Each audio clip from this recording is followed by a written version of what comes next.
राधे राधे दोस्तों, जय श्री कृष्णा। कान्हा जी की कृपा हम सब पर बनी रहे, इन्हीं शुभकामनाओं के साथ आज की वीडियो को शुरू करते हैं। दोस्तों, आप सबका हमारे YouTube चैनल भक्ति में आस्था पर हार्दिक स्वागत है। आज की इस वीडियो में हम आपको ज्येष्ठ कृष्ण पक्ष के प्रदोष व्रत की जानकारी देंगे। प्रदोष व्रत हर मास में त्रयोदशी तिथि को रखा जाता है। आप सबसे रिक्वेस्ट है कि वीडियो को पूरा और ध्यान से सुनिएगा। चलिए शुरू करते हैं। प्रदोष व्रत हर मास में त्रयोदशी तिथि को रखा जाता है, जो कि भगवान शिव जी को समर्पित होता है।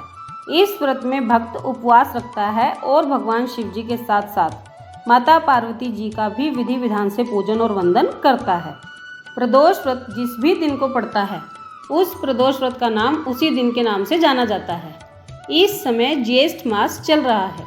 इस मास का पहला प्रदोष व्रत शुक्रवार के दिन अर्थात 27 मई 2022 को पड़ रहा है, इसलिए यह प्रदोष व्रत शुक्र प्रदोष व्रत कहलाएगा।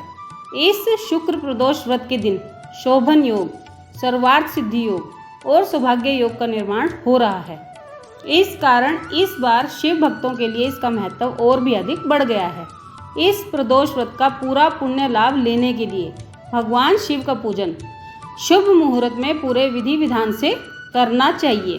मान्यता है कि प्रदोष व्रत पर विधि विधान से भगवान शिव जी की पूजा अर्चना करने से व्यक्ति की सभी मनोकामनाएं पूरी हो जाती हैं। चलिए आपको बताते हैं कि प्रदोष व्रत का शुभ मुहूर्त क्या है। त्रयोदशी तिथि का आरंभ 27 मई की सुबह 11:47 पर हो रहा है और त्रयोदशी तिथि का समापन 28 मई की दोपहर 1:09 पर हो जाएगा। क्योंकि प्रदोष व्रत में प्रदोष काल अर्थात शाम के समय पूजा की जाती है, इसलिए व्रत 27 मई 2022 दिन शुक्रवार को रखा जाएगा। 27 मई की शाम पूजा का शुभ मुहूर्त 7:12 से रात के 9:14 तक है।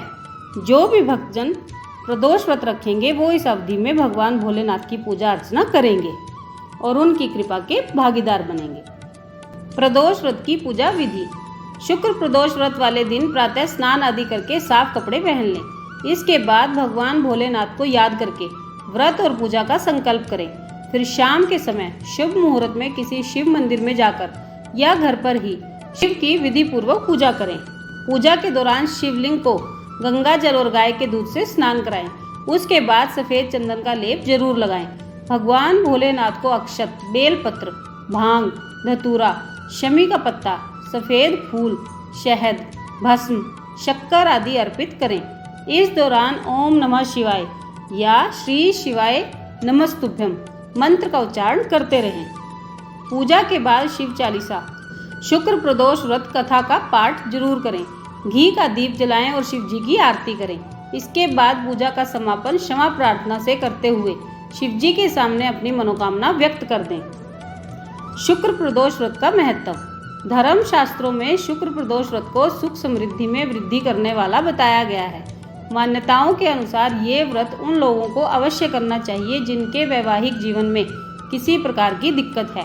इस व्रत को करने से भगवान शिव और माता पार्वती की कृपा से उनका दाम्पत्य जीवन सुखमय होगा। चलिए अब आपको शुक्र प्रदोष व्रत में पढ़ी और सुनी जाने वाली व्रत की कथा भी सुना देती हूँ। आप सभी ध्यानपूर्वक सुनिएगा। शुक्र प्रदोष व्रत की कथा। एक नगर में 3 मित्र रहते थे। एक राजकुमार, दूसरा ब्राह्मण कुमार और तीसरा धनिक पुत्र। राजकुमार और ब्राह्मण कुमार विवाहित थे। धनिक पुत्र का भी विवाह हो गया था, लेकिन गोना शेष था। एक दिन तीनों मित्र स्त्रियों की चर्चा कर रहे थे।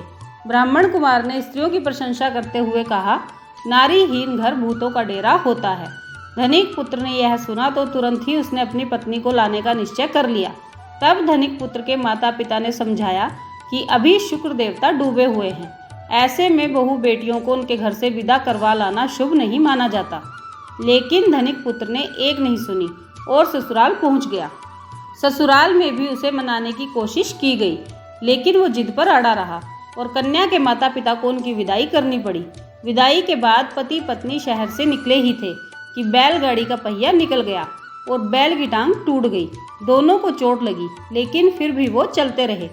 कुछ दूर जाने पर उनका पाला डाकुओं से पड़ा, जो कि उनका धन लूटकर ले गए। दोनों जैसे कैसे घर पहुंचे। वहां धनिक पुत्र को सांप ने डस लिया। उसके पिता ने वैद्य को बुलाया तो वैद्य ने बताया कि वो 3 दिन में मर जाएगा। जब ब्राह्मण कुमार को यह खबर मिली तो वो धनिक पुत्र के घर पहुंचा और उसके माता पिता को शुक्र प्रदोष व्रत करने की सलाह दी और कहा कि इसे पत्नी सहित वापस ससुराल में भेज दे। धनिक ने ब्राह्मण कुमार की बात मानी और ससुराल पहुंच गया, जहां उसकी हालत ठीक होती चली गई। यानी शुक्र प्रदोष व्रत के महात्म्य से सभी घोर कष्ट दूर हो गए। कहा जाता है कि शुक्रवार को प्रदोष व्रत सौभाग्य और दाम्पत्य जीवन में सुख समृद्धि भर देता है। यही कारण है कि आज की प्रदोष व्रत को बहुत ही खास माना जाता है। शुक्रवार के दिन पड़ने वाले इस प्रदोष व्रत से सुख समृद्धि भी मिलती है। हर हर महादेव। तो दोस्तों, ये थी ज्येष्ठ मास के पहले प्रदोष व्रत की संपूर्ण जानकारी। आप सबने वीडियो को ध्यान से सुना, इसके लिए आपका धन्यवाद। बाबा भोलेनाथ और गौरी मैया की कृपा सभी भक्तों पर बनी रहे, सारी सृष्टि पर बनी रहे, यही प्रार्थना उनसे कर रही हूँ। आज की वीडियो में बस इतना ही। कल फिर मिलेंगे एक और नई वीडियो के साथ। तब तक स्वस्थ रहिए, मस्त रहिए, अपना और अपनों का ख्याल रखते रहिए और बाबा भोलेनाथ के श्री चरणों से जुड़े रहिए। राधे राधे दोस्तों, जय श्री कृष्णा, जय माता दी।